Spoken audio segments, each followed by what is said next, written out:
Je m'appelle Rémi Viard, je suis né en 1943, je suis né à Albi, bien sûr ma mère est issue d'une famille qui a toujours été à Albi, de paysans un peu enrichis qui sont descendus sur la préfecture, mais surtout si je suis né là-bas c'est je crois grâce aux Allemands puisque mon père était convoqué au STO. Voilà, donc il était allé se planquer là-bas. J'ai été élevé dans un milieu artistique, ce qui explique un peu le choix du métier que j'avais fait depuis longtemps, vouloir être architecte, voilà. Donc il fallait que je rentre aux Beaux-Arts, mais aux Beaux-Arts c'était difficile de rentrer sans le bac. Or, comme j'avais beaucoup participé aux actions à l'époque en faveur de l'Algérie algérienne, de l'Algérie indépendante, de la paix en Algérie, donc j'avais pas su combiner à la fois un travail militant désordonné avec des études scolaires correctes. Donc je suis rentré par ce qu'on appelait à l'époque un concours de culture générale. Tout ça pour dire que j'ai été depuis longtemps quand même mêlé à la vie politique, puisque toute la période de la guerre d'Algérie, et ça s'est accentué surtout à la fin, puisque avec les retards que j'avais pris, j'étais à deux doigts de partir.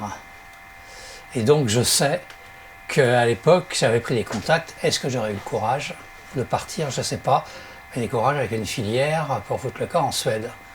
Donc aujourd'hui, je serais probablement marié, sinon avec une blonde et non pas avec une brune. Voilà, probablement.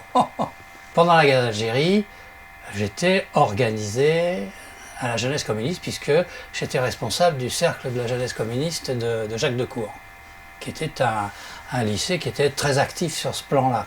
Pour moi, le problème numéro un, c'est qu'à mon avis, le mot Algérie française, ça me paraissait complètement surréaliste, et donc je m'étais intéressé à la culture algérienne et à la culture arabe. Je disais Berck, etc., à tous ces gens-là, et puis en peinture, les enluminures, bon, ça c'est le côté artistique. J'ai toujours abordé un peu les problèmes, autant directement politiquement que par les milieux artistiques, parce que je pense que la culture est souvent un peu en avance sur la compréhension de beaucoup de problèmes. Donc ça, dès ma jeunesse, j'étais intéressé par ça. Donc dès que l'Algérie était indépendante, j'avais l'impression, enfin, je pourrais presque dire, je me suis senti un peu orphelin de la politique, disons. Mais ça, c'est les classes moyennes, hein. Je devais partir comme militaire, ça me préoccupait beaucoup. Algérie française, je trouvais ça complètement con. Je pense que j'aurais jamais eu le courage de porter des valises ou de faire des choses comme ça, parce que j'étais quand même en contact avec des gens qui étaient sur cette philosophie-là. Et puis à Jacques Decour, on avait quand même des affrontements assez violents, des fois, avec des gens qui étaient des lycéens qui étaient pour l'Algérie française, qui allaient faire leur préparation militaire et qui revenaient assez décidés à déblayer le terrain devant eux, quoi. Bon, les fachos, il y a eu les coups d'État loupés qui ont eu lieu, on allait à toutes les manifs, c'est pour ça d'ailleurs que je ne bossais pas beaucoup, mais il y a un moment sur l'Algérie, juste avant Charonne, il y avait pratiquement une manifestation toutes les 48 heures. Hein. En plus, nous, liés au Parti communiste, on allait aux presses de l'UMA qui était dans Paris à l'époque, pour prendre les UMA avant qu'elles soient saisies, pour les diffuser. Donc voilà, on bossait pas beaucoup, quoi. Je me suis retrouvé aux Beaux-Arts dans une section intéressante. Alors ça c'est un autre débat, je vais en parler, mais bon, je veux dire orphelin de la politique, quoi. Et puis on tombe aux Beaux-Arts dans une école d'un archaïsme ahurissant. Ahurissant, je pèse mes mots, hein, quand je dis ahurissant. Pour tout vous dire, il y a des ateliers par exemple où les femmes étaient interdites, par exemple. C'est un exemple, entre autres, pour montrer à quel point un archaïsme que je trouvais ça ahurissant. Et puis, enfin pour moi, c'est peut-être prétentieux, mais déculturé. On commençait par apprendre les ordres, et en plus pas les ordres grecs, mais les ordres romains, c'est-à-dire déjà une ressucée, on faisait des colonnes ioniques au moment où se construisaient en France les grands ensembles. Donc il y avait bien un truc qui n'était pas possible, ou un grand écart qui était impossible. Hein. Donc on a été quelques ateliers à secouer le cocotier, et donc il y a eu des affrontements qui se sont développés. On a refusé de plus en plus l'enseignement qu'on recevait, etc. Et tactiquement, je dirais, la direction de l'école a voulu se débarrasser de nous. Ils ont pris les ateliers qui rouaient le plus dans les brancards pour les réunir au Grand Palais. Or, manque de peau, l'architecture a quand même un rôle. Le fait de se retrouver tous de plein pied fait qu'il y a une espèce de courant collectif qui s'est constitué. Et c'est ce que je disais, 68 pour nous, c'est un aboutissement. On avait réglé un certain nombre de problèmes, enfin réglé, c'est un peu prétentieux de dire réglé, mais on avait affronté un certain nombre de problèmes concrètement par rapport au programme de l'enseignement dès 65-66. Et c'est vrai que politiquement, j'avais un peu suivi le mouvement castriste à l'époque, pas convaincu. Je me rappelle d'un truc qui m'avait très choqué, d'ailleurs dans lequel il y avait Krivine, etc. Il y avait eu une mutualité avec une grande banderole que je vois encore. Je crois qu'on doit pouvoir retrouver la photo sûrement. Pourtant, il y avait aussi, je crois, Karl Michael, etc. Il y avait des mecs des Black Panthers, etc. Et c'était pour un romantisme révolutionnaire. Et bon, j'avais un peu tiqué. Enfin, j'avais pas tiqué, j'avais dit, je comprends pas, donc moi je vais voir ailleurs. Après, j'ai fait toutes les couleurs de l'arc-en-ciel gauchiste, mais bien avant 68. Après, eu la tendance pro-chinoise. Donc, j'étais à un meeting où, dans ce meeting, on avait dit qu'on devait se préparer à la Troisième Guerre mondiale. Là aussi, je suis allé voir ailleurs. Et puis, j'ai adhéré, mais ça a dû durer 3 mois, parce qu'on s'est retrouvés à 4 dans un café pour refaire la 4e internationale. Et donc, je me suis dit, tiens, il y a un truc qui va pas là. Donc, et c'était les pires, je crois. Je suis pas sûr, mais je crois que c'était les lambertistes. J'ai pas insisté, donc je me suis investi dans l'architecture et la réforme de l'enseignement. Enfin, dire la réforme de l'enseignement, non. Envoyer balader tout cet enseignement complètement archaïque pour essayer de faire de l'architecture un sujet intéressant. Voilà. Et c'est vrai qu'on s'est trouvé une minorité, mais je savais comment fonctionnaient les minorités agissantes, donc ça a été efficace puisque les quelques-uns, j'étais avec des gens maintenant dont on entend parler, hein. Il y avait Castro, il y avait Porzampar. On s'est mis en auto-enseignement. Au bout de 1 ou 2 ans, pratiquement, on était en auto-enseignement. Moi, je pense que les ruptures qu'ont permis 68, tu relis tous les bouquins, tu regardes tout ça, tous les mecs qui ont fait des ruptures, qui ont permis 68, c'est au milieu des années 60. Tu regardes bien. C'est qu'au milieu des années 60. C'est 63, 64, 65, 66. Tu regardes bien. Toutes les ruptures, elles sont là. 68, tu vas récolter. Je voyais bien dans les débats que ceux qui avaient la pensée dominante, ils ne la tenaient plus, leur pensée dominante. Ça se sentait. Enfin, pour moi, hein. En 65-66, vous voyez bien que tu rentrais dans le là, bon, tu es obligé de fermer ta gueule, tu n'avais pas le rapport de force, mais les mecs en face, ils étaient fragiles. C'était clair, c'était clair. C'est un moment, on faisait un colloque sur l'enseignement avec les profs qui avaient déjà été, entre guillemets, déportés au Grand Palais. Donc, c'était déjà des profs quand même d'un autre niveau que ceux qui étaient restés au Quai Malaquais, qui fonctionnaient qu'avec les prix de Rome, etc. C'était à Royaumont, donc on peut retrouver la date facilement. Écoutez, ça prouve quand même qu'il y a un rapport de force quand même qui est quand même différent. On enferme les profs dans leur salle et on leur dit, on vous rouvre la porte, que vous signez un papier qu'on leur glisse sous la porte en leur disant que si vous signez un papier comme quoi vous n'existez plus en tant que prof tout seul, mais en tant que vous vous instituez en tant que collectif. La méthode est inadmissible, mais le fond, on avait raison. Ils ont tous signé. Pas un, il y en a un seul qui a dit c'est pas des méthodes, etc. Avec un mec bien d'ailleurs, Pingusson. Mais tous ont signé. Ça prouve que le rapport de force, il est d'un côté, pas de l'autre. Et alors moi j'avais plein de signes comme ça, et ça c'est en 65-66. On décide avec un copain d'aller proposer des expositions, une exposition dans les municipalités ouvrières sur l'architecture. De parfaite mauvaise foi, je me rappelle très bien, c'était pour travailler culture.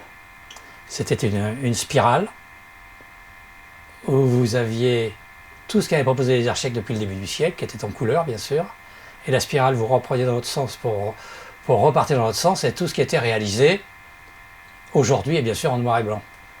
Hein, alors, donc il y avait les 4000 de la Courneuve, il y avait tout ça, quoi. On fait cette exposition, et le premier lieu où on le fait, c'est à Vénissieux. Vénissieux, c'est l'usine Berlier. Hein. Et donc, c'était en mai. L'inauguration de l'exposition en mai. Et le maire donc vient inaugurer l'exposition, parce qu'elle n'était pas petite quand même, elle était quand même assez conséquente. Et le maire vient nous voir et nous dit « Vous pouvez attendre un peu ». Bon, ça flottait, etc. Il y avait les mouvements qui avaient commencé. À un moment, on était en train de commencer à parler, à préparer les petits fours, etc. Le maire me dit « Je ne sais pas si je vais pouvoir rester ». Et puis il y a les camions de la CGT qui passent dans les rues en demandant aux salariés et aux ouvriers de Vénissieux de retourner sur leur lieu de travail. Donc c'est le démarrage de la grève générale. C'est ça que ça veut dire. Et le maire nous dit « Écoutez, on s'excuse beaucoup, il n'y aura pas de monde. » Moi, j'ai dit « Écoutez, non, ça va, ça nous allait très bien, je trouvais ça parfait. » Et il nous dit « Est-ce qu'elle est démontable ?» Elle n'était pas démontable, mais on dit « Oui, oui, elle est démontable. » Parce que j'avais compris ce que ça voulait dire. Et donc après, cette exposition est allée dans les usines Berlier. Occupées, voilà. Et on a fait des débats dans l'usine occupée. C'est 3-5 000, hein, Berlier. C'est 3 bits de 5 000 mecs. Et puis après, la CGT ou le CE, je ne sais plus, nous a demandé si cette expo pouvait aller ailleurs. Donc on a dû faire, alors ça il faut que je le dise quand même, parce que c'était avec un ami avec lequel j'ai fait toutes les études et avec qui j'ai été associé après, Van Bellingen. Donc on était à deux, je n'étais pas tout seul.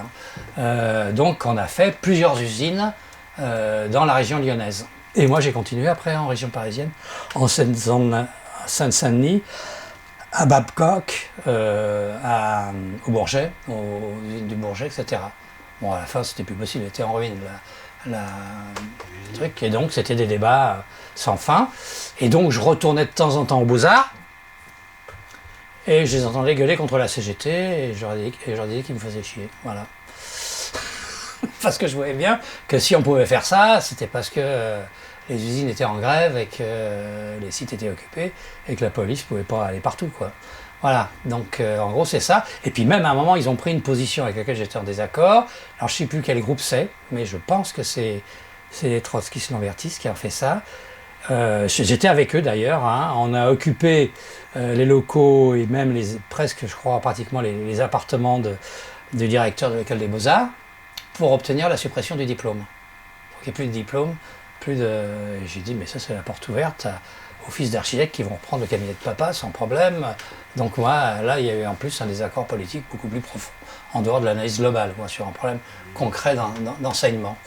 Voilà en gros comment c'est déroulé. Mais c'est vrai que quand 68 est arrivé, pour nous, on avait mis sur rail pour nous, c'était pas fini, mais la réforme de l'architecture, la modification, on avait obligé les enseignants à se mettre en collectif, et non plus être une juxtaposition de personnalités qui venaient donner leur point de vue après leur pratique professionnelle. Aux Beaux-Arts, moi je sais que je me suis accroché avec un mec qui était venu, parce que je prenais des positions de plus en plus distantes vis-à-vis d'eux, et donc comme il savait les positions que je prenais, il venait me voir, il me dit « il y a un mec qui vient me voir avec un œil au beurre noir, il avait essayé d'aller chez Renault. » Donc il s'était pris un point dans la gueule, et je lui ai dit tu vois la différence qu'il y a entre le travail manuel et le travail intellectuel.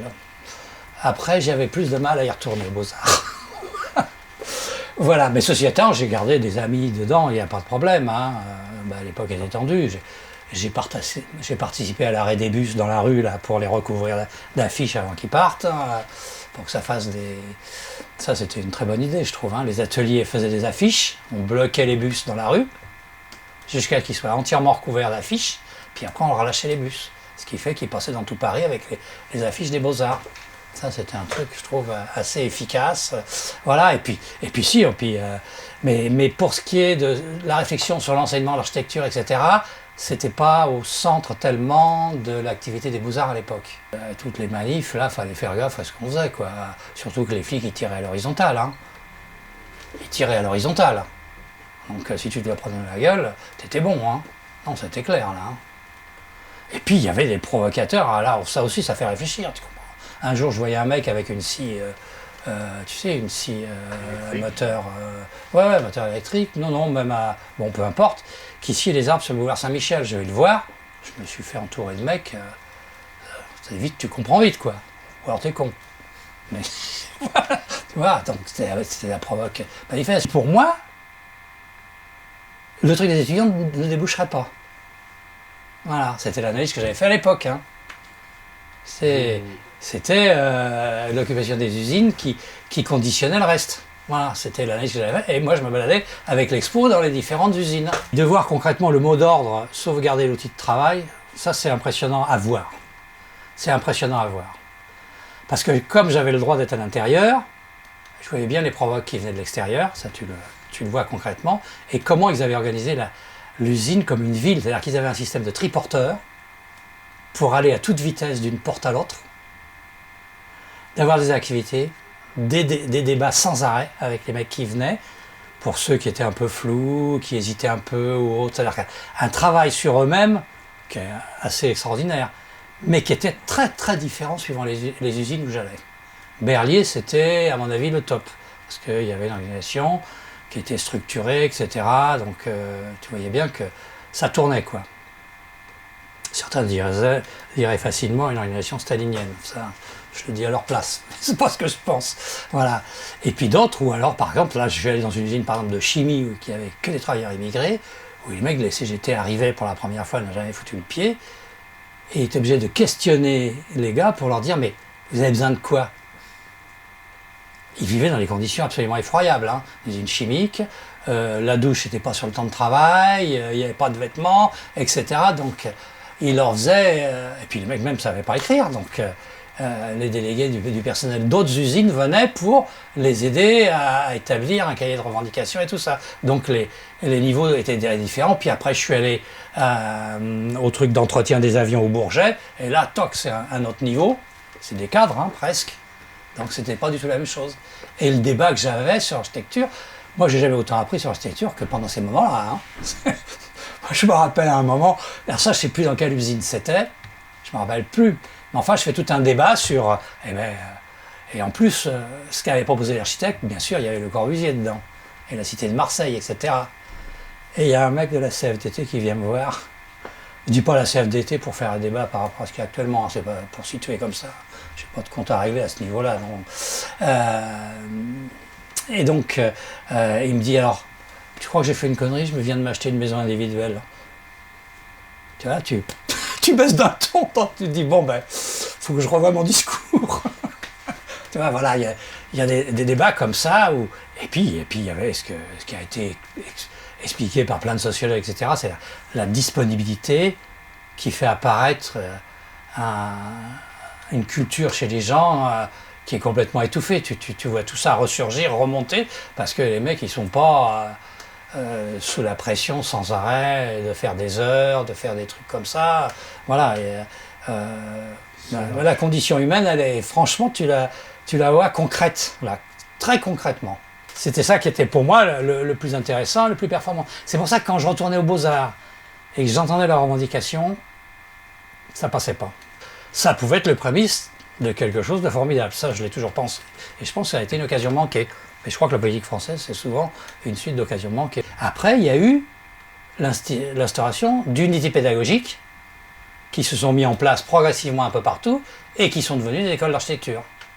Donc il y a eu un progrès où il y a on essaie de mettre en place une véritable pédagogie. Avant, c'était quoi? C'était un truc même pas du 19e siècle, c'était le patron et les élèves, les nouveaux, les bizutages et tout ça. On y a participé, au fait des Beaux-Arts, c'était très drôle, etc. Mais on l'a arrêté, quoi. C'est un folklore qui nous portait... C'est pas que ça nous portait préjudice, mais ça bloquait toute autre réflexion qui devenait indispensable pour que l'architecte ait quelque chose à dire dans l'évolution de la société.